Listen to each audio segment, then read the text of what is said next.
BRS party ఆవిర్భావ దినోత్సవం సందర్భంగా కుత్బుల్లాపూర్ మున్సిపల్ గ్రౌండ్స్ లో బీఆర్ఎస్ పార్టీ ప్రతినిధుల సభ ఏర్పాటు చేయడం జరిగింది। ఈ కార్యక్రమానికి ముఖ్య అతిథిగా జిల్లా ఇన్ఛార్జ్ ఎమ్మెల్సీ పల్లా రాజేశ్వరరావు, సభ అధ్యక్షులు స్థానిక ఎమ్మెల్యే కేపీ వివేకానంద, ఎమ్మెల్సీ ప్రభుత్వ విప్ సెంబీపూర్ రాజు, ప్రజాప్రతినిధులు, పార్టీ కార్యకర్తలు పాల్గొనడం జరిగింది। బీఆర్ఎస్ విప్ మన ఎమ్మెల్సీ సెంబీపూర్ రాజు గారికి, అదే విధంగా ఈ అధ్యక్షతను వహిస్తున్న మన ఎమ్మెల్యే కేపీ వివేకానందన గారికి, అదేవిధంగా వేదిక మీద ఉన్న పెద్దలకు, మన చైర్మన్లకు, వైస్ చైర్మన్లకు, వేదిక ముందున్న బీఆర్ఎస్ పార్టీ కుటుంబ సభ్యులందరికీ కూడా ధన్యవాదాలు తెలుపుకుంటున్నాను। ఈరోజు మనము ఇక్కడ ఉన్నామంటే మన ముఖ్యమంత్రి కేసీఆర్ గారి సహాయ సహకారాలతో మనము ముందుకెళ్తా ఉన్నాము।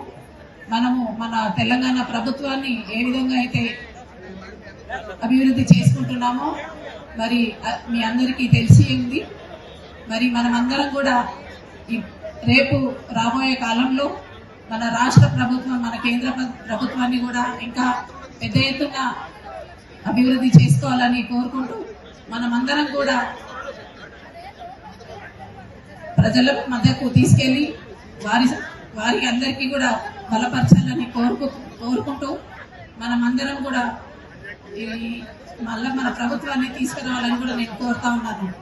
మరి ఈరోజు నాకు ఇచ్చిన మిషన్ భగీరథ మహిళా శ్రేయస్సు తీర్మానాన్ని, మిషన్ భగీరథ ద్వారా ఇంటింటికి నల్లాలు మన నియోజకవర్గంలో కుత్బుల్లాపూర్ గాజుల రామానం సర్కిల్లో 220 కోట్లు।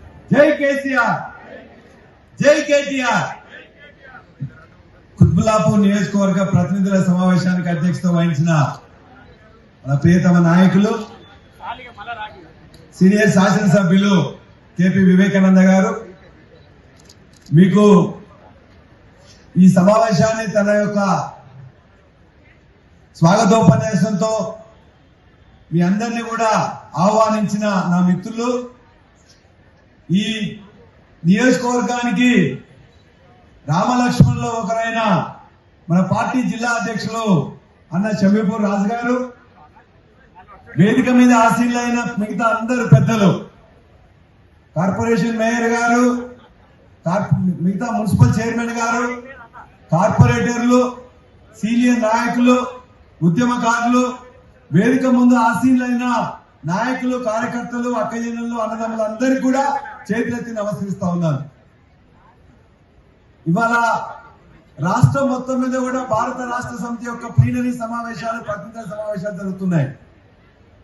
ఈ రాష్ట్రంలో అనేక పార్టీలు అనేక సమావేశాలు పెడుతున్నాయి, కానీ భారత రాష్ట్ర సమితి పిలిచినట్లయితే ప్రతి ఇంట్లో ఉన్న వాళ్ళు ఎవరైనా ఒకరు ఖచ్చితంగా మీటింగ్ పోవాలని చెప్పేసి కోరుకుంటున్నారు। కోరుకోవడమే కాదు, వాళ్ళని ఇలా మైక్ ఇచ్చినట్లయితే ఒక్కొక్కరు అర్ధ గంట, గంట తక్కువ